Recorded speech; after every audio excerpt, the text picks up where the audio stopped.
আজ বিকেল ৩টায় সোনারগাঁও হোটেলে বিএনপির নির্বাচনী ইশতেহার ঘোষণা করা হবে।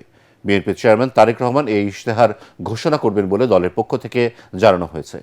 এদিকে ত্রয়োদশ জাতীয় সংসদ নির্বাচনের প্রচারণার অংশ হিসেবে ৮ ফেব্রুয়ারি রোববার বিএনপির সবশেষ নির্বাচনী জনসভা অনুষ্ঠিত হবে। রাজধানীর নয়াপল্টনে বিএনপির কেন্দ্রীয় কার্যালয়ের সামনে দুপুর ২টায় অনুষ্ঠিতব্য সমাবেশে প্রধান অতিথির বক্তব্য রাখবেন দলের চেয়ারম্যান তারেক রহমান। কেন্দ্রীয় কার্যালয়ে যৌথ সভা শেষে সাংবাদিকদের এসব কথা জানান দলের সিনিয়র যুগ্ম মহাসচিব রুহুল কবির রিজভী।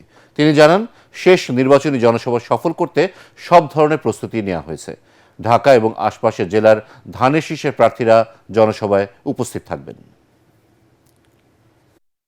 ৮ই ফেব্রুয়ারি রবিবার হচ্ছে বিএনপির সর্বশেষ যে জনসভা, সেটি অত্যন্ত সাফল্যমণ্ডিত হবে। ইতিমধ্যেই আমাদের অঙ্গ সংগঠনের নেতৃবৃন্দ প্রত্যেকেই অঙ্গীকার ব্যক্ত করেছেন, তারা এই সভাকে শান্তিপূর্ণভাবে সফল করতে তাদের সর্বোচ্চ শ্রম দিয়ে সেটিকে তারা সফল করবেন।